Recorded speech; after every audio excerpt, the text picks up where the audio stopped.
A gente vai bater um papo agora com ele que é ex-secretário, né, de Estado, né, também economista, né, e doutor em desenvolvimento, Stefano. Ele ficou mais de 11 anos à frente da pasta de secretário, foi da atual estrutura do governo de transformação aqui em Mato Grosso do Sul. Nesse período, acompanhou uma transformação econômica, a chegada de grandes investimentos, o crescimento da indústria e o fortalecimento da qualificação profissional. Jaime Verruc batendo um papo com a gente. Jaime, tudo bem? Como é que tá? Seja bem-vindo aqui ao nosso jornal da Antena 1, 96 News, tudo bem? Tudo bem, bom dia a todos vocês. Primeiro, cumprimentar e desejar sucesso aqui para Antena 1 no Mato Grosso do Sul. Então, sucesso a todos vocês. E obrigado por me convidar a gente bater um papo aqui sobre a economia do Estado, transformação econômica. E prazer estar aqui com você, Joel. Aliás, falar em transformação, Jaime, eu me lembro de quando você inicia no governo, né, a gente falava, será que consegue levar... Falei pro governador ontem, será que consegue levar tudo isso, né, para a estrutura do Estado? Porque é muito difícil, né? O Estado ele é uma máquina pesada de rodar e vocês conseguiram, né, implementar aí. Como é que foi essa... Essa é uma história interessante, né? Que a gente vai para o governo em 2015, né? Quando o governador Reinaldo ganha a eleição, 2015. Mas assim, naquele momento a gente tinha um desafio, né, Joel? Que era grande, que era fazer todo o ajuste, chamado ajuste fiscal do Estado, né? Então a gente tinha que organizar o Estado. E aí surgiu, inclusive, a ideia da própria pasta de juntar meio ambiente com desenvolvimento econômico. A gente tem que fazer uma redução da estrutura administrativa. A gente passou a ter, naquele momento, a menor estrutura administrativa do país, né? O Riedel, à época, como secretário de Governo e Gestão Estratégica, e eu como secretário, então, da pasta que aglomerava todo o desenvolvimento e meio ambiente. Mas, num primeiro momento, é um grande choque, né, de você entender a legislação, a dificuldade do que pode ser feito, o apoio necessário do Poder Legislativo para fazer a reforma, mas deu certo. Eu acho que a gente conseguiu aí nesse prazo todo, e como eu fiquei lá 11 anos e 3 meses, Joel, a gente pode olhar muito e fazer esses comparativos, né, do que era o Estado em 2015, o que é o Estado agora em 2026. Então foi um desafio profissional grande, eu que vinha do setor privado, né, era a primeira vez num cargo público de confiança, mas nós tivemos aí resultados bastante satisfatórios. Mas foi muito trabalho e trabalho muito em equipe. Eu acho que a gente conseguiu estruturar também uma equipe, trazendo esse servidor público também, que é uma estrutura, normalmente se olha burocrática e tal, mas nós tivemos toda uma participação de equipe que a gente conseguiu resultar. Então foi diferente, mas com resultados satisfatórios. Eu me orgulho aí da trajetória desses 11 anos. E esses 11 anos não se explicam assim tão facilmente, né? A gente quer saber essa longevidade de tudo isso que o senhor destacou, assim, é uma continuidade de trabalho necessária? É uma estratégia que foi traçada ao longo dos anos? Quando nós chegamos lá, na verdade, assim, nós tínhamos algumas metas de curto prazo, que era resolver a questão de recursos financeiros do Estado, despesa e receita. Mas quando a gente fica um período tão longo, é importante que, acho que o primeiro objetivo lá em 2015, tanto meu como do Eduardo Riedel, era olhar o Estado além daquele mandato. Quer dizer, a gente tinha que pensar naquele momento que nós tínhamos 4 anos de mandato, mas nós tínhamos que olhar o Estado um pouquinho, uma régua um pouco mais alta, para poder olhar o longo prazo, para poder exatamente fazer uma caminhada. Eu acho que isso na vida da gente é assim, né? A gente tem o nosso cotidiano, essa gestão do dia a dia, os desafios de todos, mas a gente tem que levantar um pouquinho a régua, levantar um pouquinho a cabeça e falar, olha, como é que vai estar o Estado daqui a 10 anos?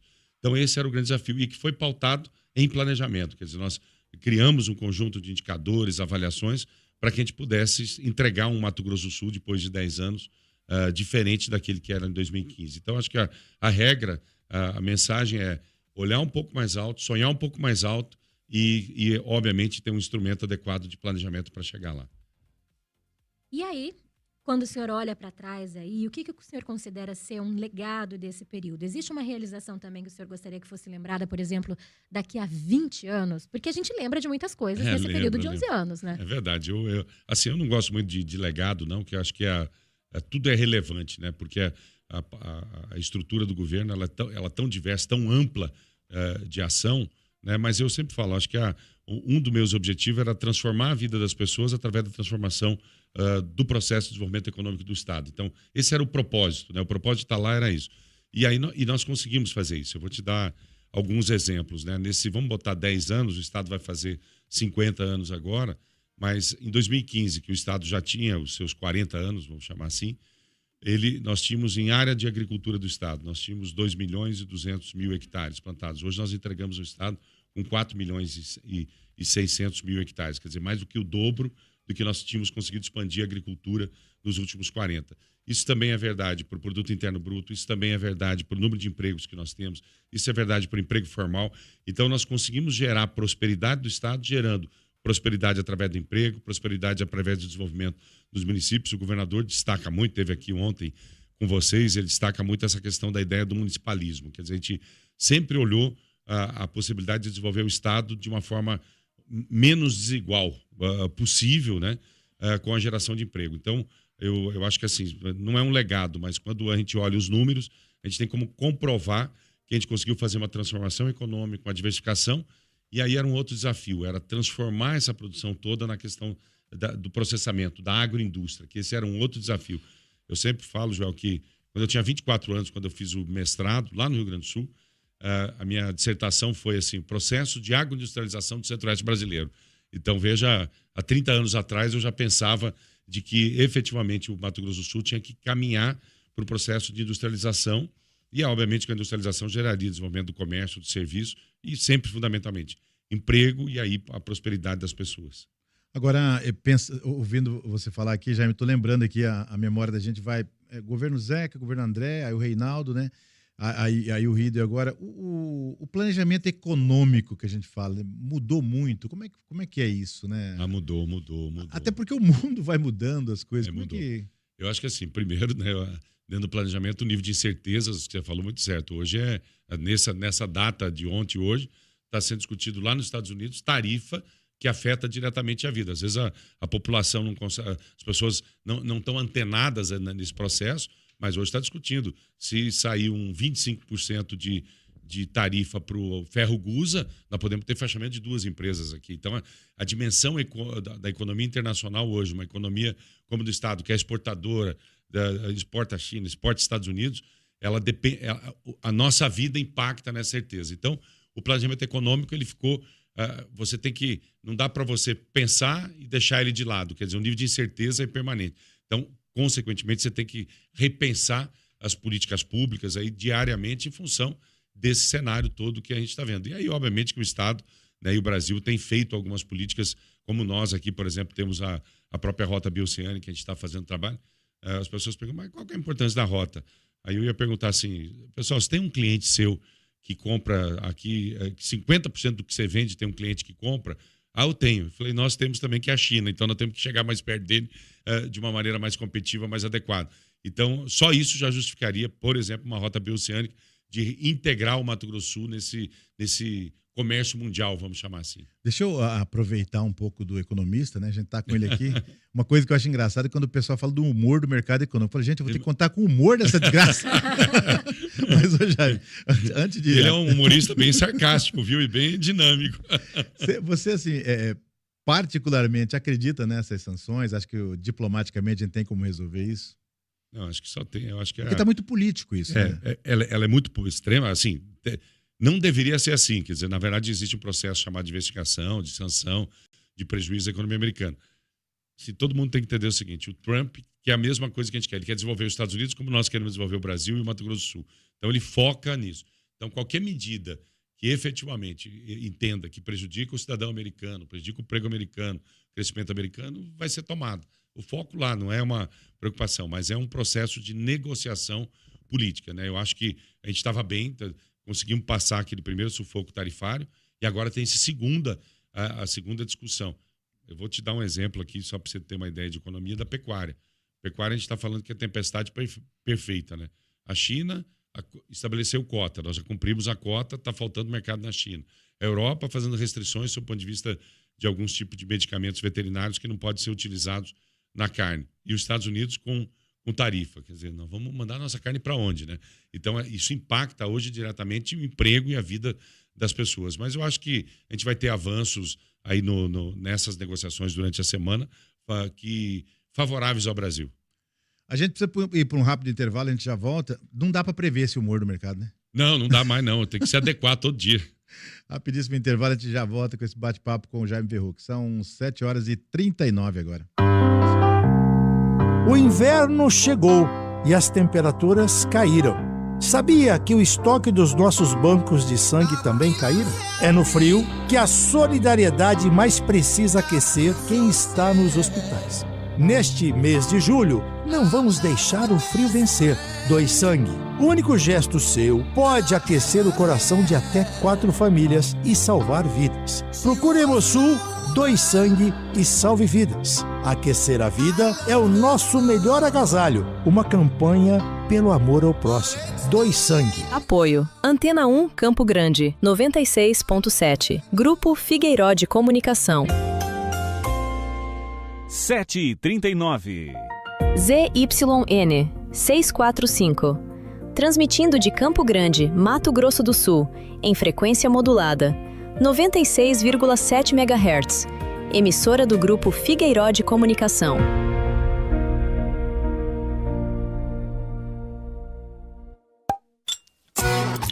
Bem-vindo e bem-vinda ao Pod Prosa.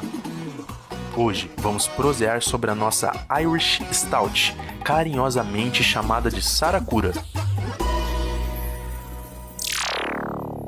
Imagine uma cerveja de coloração escura, com notas de café, chocolate amargo levemente defumado e com creme firme e macio. A Saracura é o estilo Irish Stout, que é um estilo carregado de histórias e curiosidades. Sua popularização aconteceu pelo consumo de trabalhadores braçais dos portos ingleses e irlandeses para se alimentar, aquecer e preparar para a jornada de trabalho. Resumindo, a Saracura é assim, escura, cremosa, de sabor tostado, ideal para combinar com alimentos e petiscos bem salgados. Experimente! Este foi o Pod Prosa de hoje. Acesse o nosso Instagram, @cervejariaprosa, para conhecer a sua prosa favorita e espalhe a nossa hashtag #ETãoNossa.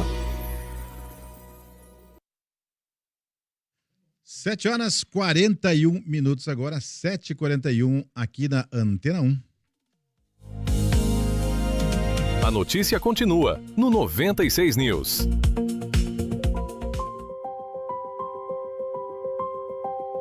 Joel, eu vou roubar a sua pergunta agora. Não faça isso. Vou começar o bloco. Vamos lá, então. O senhor, no nosso entrevistado hoje aqui, Jaime Verruc, né? Eu queria um ponto de vista do senhor, uma opinião. Assim, Mato Grosso do Sul, ele deixou de ser visto apenas como um estado agropecuário e ganhou força, principalmente quando a gente fala de indústria. Esse processo, ele foi planejado, ele aconteceu naturalmente? Como que isso foi estruturado? Bom, esse talvez tenha sido a minha missão nesses 10 anos. Então, ele foi extremamente planejado, né, para que a gente pudesse atrair. E aí nós começamos um primeiro trabalho, que era apresentar a marca Mato Grosso do Sul ao mundo, né? Então, nós tínhamos que mostrar que o Mato Grosso do Sul era um estado diferente. No bom sentido, vender o estado. É vender o estado. É vender, a pessoa passa que a gente vai, na verdade, vender a imagem positiva do estado, como um bom lugar para viver, um bom lugar para investir, um lugar que tem segurança jurídica, um lugar que tem política pública na área de saúde, de educação, tudo isso. Quer dizer, o empresário, ele precisa olhar tudo isso. E a gente precisava levar isso ao mundo. Boa parte desses investimentos que foram atraídos para o Estado, eles não são de capital nacional ou de capital local, né? Tem muitos desses empreendimentos que são capital chileno, capital chinês, capital americano. Então, nós tivemos que mostrar, então, o primeiro trabalho, vamos mostrar Mato Grosso do Sul ao mundo, dentro de um processo de planejamento, segurança jurídica de longo prazo. Então, esse foi o primeiro trabalho, a marca Mato Grosso do Sul ser reconhecida. Aí nós saímos mostrando esse estado da sustentabilidade, o estado que tem capacidade de melhorar, e o resultado disso foi que o estado de Mato Grosso do Sul cresceu. E nos últimos 10 anos, praticamente o dobro da média nacional. Então, primeiro, existe um indicador claro que essa estratégia gerou o crescimento econômico. E aí o segundo momento, a questão da agroindustrialização. Eu vou te dar um número bem simples. Mato Grosso do Sul, para as pessoas entenderem, tem o tamanho de uma Alemanha, 35 milhões de hectares. Disso, 21 milhões, quer dizer, mais da metade é pastagem. Quer dizer, é exatamente a ideia da pecuária, usado para pecuária. Nós conseguimos tirar em 10 anos 5 milhões de hectares, saíram, quer dizer, deixaram de ser pastagem e se transformaram em agricultura. Então, houve um crescimento muito forte da agricultura, um crescimento muito forte de novas atividades, como é o caso do eucalipto, e nós tivemos que olhar como é que a gente processa isso.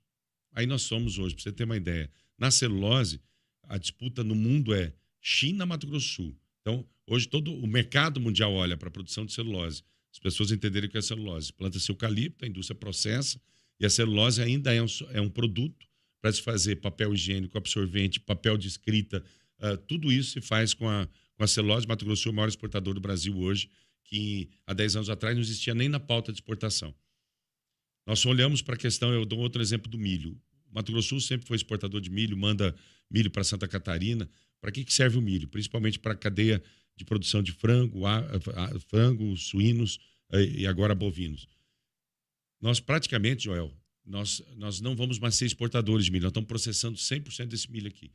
Ou para ração animal, para produzir suínos, aves, ou para a produção de etanol, que sai um outro produto, que é um farelo, que chama DDG, que vai para a pecuária. Então, e aí as pessoas, mas então vocês diminuíram a pecuária. Não, a pecuária se intensificou, ela saiu, perdeu lá, vamos chamar 5 milhões de hectares de pastagem, só que ela tem o mesmo rebanho e produz mais. Então, a agroindustrialização ela foi pensada, e aí é uma questão que o governador destaca muito. Nós tínhamos que pensar naquelas chamadas cadeias produtivas que nós somos competitivos. Então, nós intensificamos a área florestal, celulose, parte de proteína animal, estamos falando de bovinos, suínos, aves e peixes, e na parte de bioenergia. E é a pauta do mundo. Então, nós pegamos o que o mundo estava precisando, olhamos para a agroindustrialização local e começamos a agregar. Então, isso foi extremamente planejado, assim como isso continua sendo planejado para frente, porque a gente vai vir com uma reforma tributária que muda muito o cenário de captação de novos investimentos do ponto de vista tributário. Então, nós temos que preparar esse Mato Grosso do Sul agora. O que nós tivemos? Um crescimento econômico mais rápido que o próprio crescimento das políticas públicas. O governador faz uma brincadeira. O Jaime foi mais competente do que os outros setores. Mas não é, nós crescemos rapidamente e aí nós temos que correr atrás das políticas públicas de saúde, de educação, de infraestrutura, de habitação. Nós temos que agora acelerar esse processo para que a gente tenha exatamente um desenvolvimento harmônico. O governador, acho que ontem destacou aqui, ele chama isso de dores do crescimento, né? E eu falo que eu sei bem, eu tenho 1,97 m, quando eu tinha 14 anos, doía o joelho, doía tudo, então eu sei bem o que é a dor do crescimento. E é mais ou menos o que o Estado passa. Você cresce muito rápido e aí você tem que ir resolvendo. Eles não deixam de ser problemas, mas você tem que ir resolvendo esses problemas, olhando exatamente para o desenvolvimento econômico do Estado. E aí você estrutura o desenvolvimento socioeconômico e ambiental do Estado. São 7h46, a gente está conversando com o Jaime Berruc, que vai parecer, Jaime, que é uma levantada de bola para você fazer o gol, mas na verdade é uma curiosidade mesmo. Como é que nós vamos enfrentar? Como é que eu consigo fazer o gol, né? Tem uns que não estão conseguindo na seleção fazer o gol lá. Mas é que você está mais para Haaland que para Neymar. Com certeza. Como é que tá como é que a gente vai enfrentar, né? É bonito, a gente quer aqui crescer, industrializar. Aí São Paulo vai olhar aqui e falar, não, como é que vai fugir minhas coisas daqui? Como é que a gente vai enfrentar isso, Jaime? Não, mas veja o seguinte, eu acho que é... Falei São Paulo, mas... Lógico, pode ser outro. Né? Veja, a reforma tributária, Joel, ela traz alguns elementos que são preocupantes sob o ponto de vista da manutenção do crescimento, principalmente industrial do Estado. A indústria brasileira vai ficar mais competitiva, mas nós temos hoje, os prefeitos também, alguns mecanismos, né, que nós não vamos ter mais pós-reforma tributária. Então, a discussão é como nós vamos fazer para nos mantermos competitivos para a indústria, por exemplo, não é que ela vai sair daqui, mas a nova indústria não ser aqui sem São Paulo. Não vai ter um deslocamento dessa indústria para São Paulo.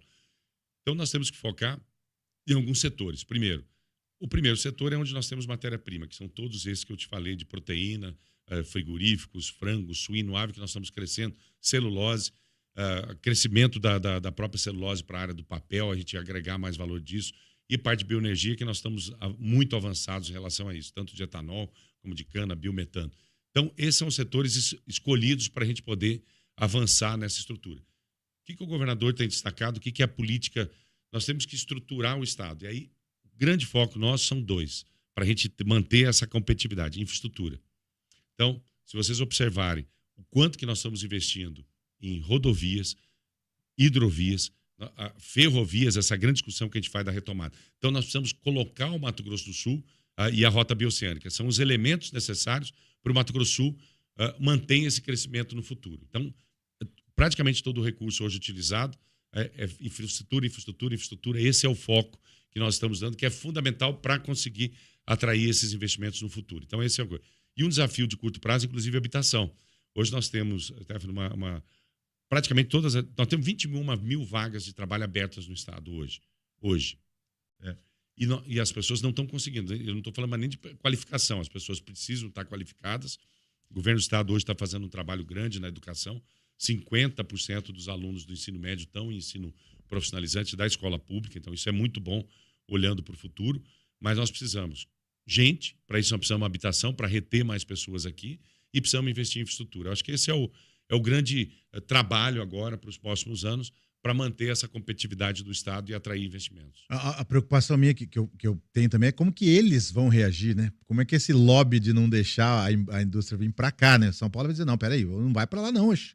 Como é que vai ser essa briga? Nós vamos falar de congresso, Mas eu acho assim, como o próprio São Paulo perde o mesmo instrumento, quer dizer, o instrumento tributário, ele perde. Então, a avaliação... A reforma nos coloca positivamente. Isso, ele iguala isso. Quer dizer, a gente perde um pouco a questão do incentivo, mas todo mundo não tem outro instrumento para fazer.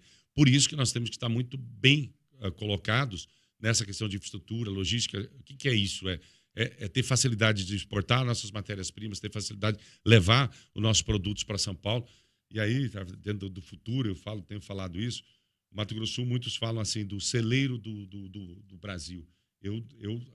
Desde o dia que eu entrei no governo, era mudar isso.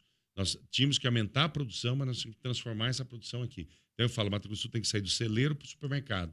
Então nós temos que sair de exportar a soja em grão, milho em grão, para o supermercado. O produto tem que ser um produto que vá direto para uma prateleira para o mundo inteiro. Então eu acho que a estratégia que nós colocamos em 10 anos, que ele tem que continuar, é o Mato Grosso do Sul do celeiro para o Mato Grosso do Sul supermercado do mundo, e não mais só o celeiro do mundo. E tem um tema que às vezes me parece que é proibido, né? Que é o couro que sai daqui. Por que não vira casaco de uma vez? Tudo isso aqui, sapato de uma vez? Eu acho que esse é um tema né, de muitos anos, né? Só para você ter uma ideia, há pouco tempo que as pessoas falam assim, couro, só para você ter, quando tira do boi, salga ele, chama wet blue. É um couro bruto, né? É o couro bruto. Agora nós já temos uma indústria que processa esse couro lá no município de Nova Andradina, né? Que faz todo o processamento, e ali ele já estaria pronto para ir para a questão de sapatos, né? Só que hoje eu acho que 70%, 80% dos sapatos do Brasil são de produtos sintéticos, né? Não são de couro. Então o couro realmente ficou um produto para um calçado mais sofisticado, mais caro, né? E realmente ele continua ainda. Vou te dar um exemplo. O couro sul-mato-grossense vai para a Itália e vira sapato lá na Itália. Mas nós já temos hoje aquela segunda fase, que chama de o semi-acabado e acabado, um couro pronto que pode ser utilizado na indústria. Mas ele é exportado, mas já é exportado com algum nível de valor, né? A Marília e a Stephanie protestam veementemente contra esse sapato não estar mais barato aqui, né? Exatamente. Não, assim, eu acho que a gente tem que começar uma campanha forte para uma produção de sapatos de couros, mas isso aí é uma próxima pauta. E na opinião do senhor, o que falta ainda para o Mato Grosso do Sul atingir o patamar de um dos estados mais desenvolvidos do Brasil? Isso é legal. Assim, a gente é um dos estados que mais cresce. O agronegócio no ano passado cresceu 17,5%. Então, sob o ponto de vista de crescimento, nós estamos bem no caminho. Quando a gente leva isso para o conceito exatamente do desenvolvimento econômico, a gente amplia um pouquinho os indicadores. Aí nós estamos falando de saúde, educação, né? E nós estamos muito bem nesses indicadores. Quer dizer, nível de desemprego baixo, nível de educação, IDEB, nós temos o melhor índice de alunos com idade dentro da faixa etária em termos de escolaridade. Então, a gente consegue avançar muito bem. O que nós temos que continuar fazendo? Continuar a crescer em termos de crescimento econômico é fundamental. O caminho desse caminho do crescimento que gera a possibilidade das pessoas terem aquilo que precisam, quer dizer, ter a sua casa própria. E, para isso, nós temos terminar o processo de saneamento aqui, que está muito bem, nós somos líder nacional, isso que é fundamental. Nós estamos falando em futuro de gerações para a área de saneamento. Temos que continuar com a política de atração de investimentos, é fundamental, gerando emprego de qualidade. Olha, Mato Grosso do Sul hoje é a terceira melhor renda média do país, isso é fundamental, né? E isso se dá através de empregos de melhor qualidade, como é o caso da indústria de remuneração. Esse é um caminho que nós temos que fazer, e aí aquilo que eu falei, fazer um forte investimento em logística. Então, o Mato Grosso do Sul está pronto, né? E para dar continuidade, e não é uma palavra ruim, continuidade, a esse processo de crescimento que ele vem tendo e gerando, obviamente, melhor qualidade de vida para aqueles que estão aqui, para a nossa população. Então, nós estamos prontos. Temos que continuar olhando investimento, cuidando do equilíbrio fiscal do Estado, cuidando da questão dos investimentos em infraestrutura, investimento em habitação e, obviamente, olhar a saúde e a educação, que é primordial. Saúde e educação é que garante futuro de gerações. Acho que nós estamos bem. né? E agora nós temos que exatamente olhar isso e conseguir fazer um planejamento de manter essa capacidade de investimento no Estado. Jaime, como é que qualifica profissionalmente? Porque a impressão que nos dá, às vezes, eu sofro críticas, às vezes, por causa desse comentário. Me parece, às vezes, que a gente não quer mudar, né? Eu sou o cara da rádio, aí temos um negócio. Não vou. E o emprego está ali. Então, eu sofro não estando aqui e não vou para lá. É. Isso é mentalidade. O que a gente precisa fazer para ter mão de obra? Se você vai abrir um restaurante hoje, o cara fala, onde eu vou arrumar garçom, gente? Difícil. Exatamente. Como é que é isso? Esse é o grande desafio. Nós temos alguns problemas. Primeiro, o pessoal de Campo Grande, a gente vê, principalmente os jovens. Eu fui na universidade dar uma palestra de jovens, e aí falei, quem sai daqui comigo e vai morar em Inocência que eu vou arrumar um emprego agora? Ninguém levantou a mão, né? E não era um emprego de salário ruim, não. Chama para Curitiba. É isso. Então, a gente tem, obviamente, uma dificuldade de mobilidade das pessoas, né? E eu acho que falta um pouquinho, que às vezes a pessoa fala assim, eu vou agora para Inocência trabalhar. Cara, é transitório, né? Você vai lá, vai fazer uma formação profissional durante 1 ano, 2 anos, depois você vai dar continuidade. É qualificadíssimo. Né? É qualificadíssimo e com empresas de grande porte. Então, hoje, sob o ponto de vista de mão de obra, nós temos 2 disponibilidades, vamos chamar. Jovens, né? Que tem uma dificuldade de mobilidade, mas nós temos um grupo de jovens que nós temos que melhorar a escolaridade para aquele jovem que perdeu os anos de estudo, então ele tem uma dificuldade de colocação. Acho que nós temos que trabalhar na educação desse jovem. E outro foco importante é as mulheres. Nós temos aí um conjunto de mulheres com escolaridade adequada, quer dizer, estudaram, que às vezes não conseguem ir ao mercado de trabalho, porque não tem uma estrutura adequada, por exemplo, principalmente de creche, são muitas mães solos que estariam aptas ao trabalho e que poderiam ir para o trabalho regular. Então, nós temos que ter uma política hoje, principalmente na primeira infância ali da creche, para essas mulheres poderem deixar seus filhos e poderem ter tranquilidade para poder trabalhar. Eu acho que são esses pequenos ajustes que nós temos que fazer e nós teríamos uma disponibilidade de mão de obra.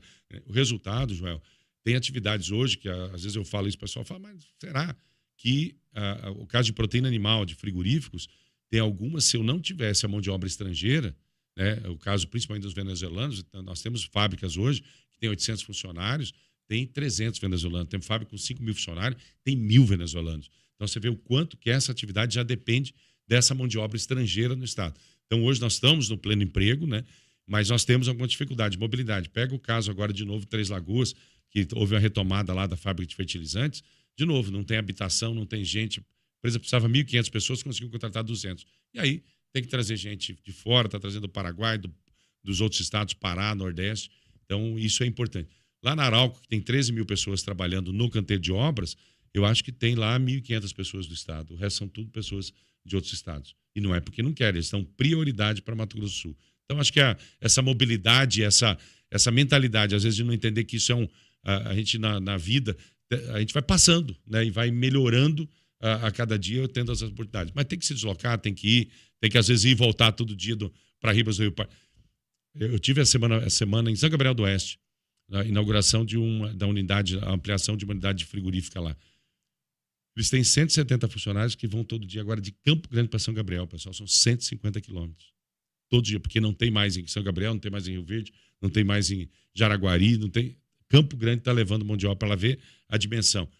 Ribas é a mesma coisa, Suzano, sei lá, são mais de 300, 500 pessoas diariamente que deslocam de Campo Grande até Ribas do Rio Pardo para trabalhar. Isso é bom, né? E apresenta oportunidade para as pessoas. A gente vai chegando ao fim, Joel. Eu já cheguei à conclusão. A gente tem que conversar sério. A gente precisa de 2 horas de programa. Eu nem comentei o vídeo do Jaime que eu vi, com essa coisa de mudar a mentalidade. Por isso que eu é verdade. Porque é importante, e é uma coisa que eu debato faz muito tempo. A gente precisa ter essa... Eu não posso mais, que eu tô com 55 já. E eu quero quebrar sim. O senhor falou de Três Lagoas agora, eu vou quebrar um protocolo, na verdade, mandar um abraço, que a superintendente do shopping em Três Lagoas, Tatiane Faneco, é muito fã do trabalho do senhor.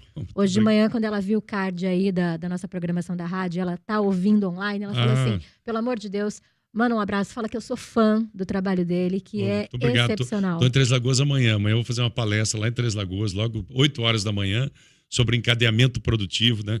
Gerando quais são as oportunidades para os pequenos negócios. Quando vem um grande negócio para o estado de Mato Grosso do Sul, como é que os pequenos empreendedores podem acionar e trabalhar para essas grandes empresas. Tatiane, obrigado, Tatiane. Você está ouvindo a gente? Chama ele para um café amanhã, hein? Isso. Bom, a gente chegou ao fim da nossa entrevista de hoje. A gente conversou com o ex-secretário Jaime Verruc sobre os seus mais de 11 anos de gestão ao longo aí deixou um legado industrial, consolidou o Vale da Celulose, falou de frentes de qualificação profissional e o futuro dessa inovação em Mato Grosso do Sul. Eu quero agradecer muito a participação do senhor e o microfone está aberto para suas considerações finais aí antes da gente dar um tchau para a nossa audiência. Muito obrigado, Joel, é um prazer em vê-lo. Eu quero de novo parabenizar pelo empreendimento aqui, o Antena 1, né, um novo veículo para a gente estar ajudando o Mato Grosso do Sul na difusão das suas informações e falar, olha, acredita em Mato Grosso do Sul. Mato Grosso do Sul, né, principalmente eu quero falar aos jovens, as pessoas que estão se formando agora. Eu tenho visto muita gente, por exemplo, que saiu para estudar, retornando a Mato Grosso do Sul, porque tem um conjunto de oportunidades. Então, Mato Grosso do Sul está pronto para essa continuidade de crescimento e eu acho que é importante, todos nós participamos disso, né? Não se faz crescimento econômico sozinho. Então, obrigado a todos vocês, tenham um bom dia e acreditem no Mato Grosso do Sul. Mato Grosso do Sul vai continuar avançando e a gente vai continuar tendo grandes oportunidades em nosso estado. Muito obrigado. Quando a Stephanie fala, viu, Jaime, essa coisa de 2 horas, e o Beto Figueiró, nosso diretor, presidente aqui, sempre prezou por isso, falou, cara, vamos pegar na parte técnica, nessa coisa de mudar o estado, e você tem esse DNA, te conheço faz horas já, né? Tem esse DNA de colocar na cabeça de que é possível, né? A gente precisa, e se a gente olhar para trás e ver o que se mudou, e a gente nem teve tempo, vou te dar 1 minuto ainda para falar sobre isso, a questão dessa mudança rápida de inteligência artificial, todo ao mesmo tempo, e na sua área de atuação. 1 minuto. 1 minuto. Não, mas isso eu acho que é fantástico, né? A gente tem utilizado hoje inteligência artificial lá na Iagro. Eu vou te dar um exemplo da Junta Comercial do Estado, Registro de Empresas. Praticamente hoje é tudo IA, ajudando os contadores a registrar a empresa, ajudando os nossos analistas. No Imaçu, hoje, a gente faz monitoramento de satélite 24 horas. Estive na Iagro, parece a NASA aquilo lá. Parece a NASA. Em Imaçu, a gente tem 10 satélites que avaliam o território todos os dias. Então, a gente trabalhou muito através da Fundect e agora a gente tem um desafio, só para encerrar, grande. Talvez o governador tenha falado isso ontem aqui. Nós assinamos agora, recentemente, um acordo com a Google. Ele falou por cima. A Google, nós vamos ter o CEP, igual a gente tem o CEP na nossa casa, e vamos plantar o CEP rural para todo o estado, para a gente ter conexão com a área rural. Mas nós criamos um convênio com a Google. Mato Grosso do Sul passa a ser uma referência para o desenvolvimento de IA para o agro da Google. Então, a nossa ideia é bem pretensiosa. Nós queremos ser uma referência mundial em desenvolvimento de inteligência artificial de IA para o agro do mundo, não é só para o agro Mato Grosso do Sul. Isso já está acontecendo. Tem mais de 43 projetos já selecionados para que a gente possa efetivamente desenvolver a inteligência artificial. Então, de novo, é oportunidade de trabalho, mas é Mato Grosso do Sul olhando que pode gerar conhecimento para o mundo inteiro. Obrigado, João. Te falei que eu tinha uma dificuldade de encerrar, né, Steph? com o Jaime ainda é mais complicado.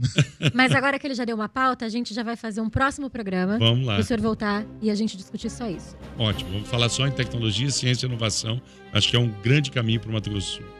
Eu quero agradecer a audiência de você que está ouvindo a gente aí no trânsito, em casa, acompanhando a gente pelo YouTube. Acesse o nosso site. Obrigada mais uma vez.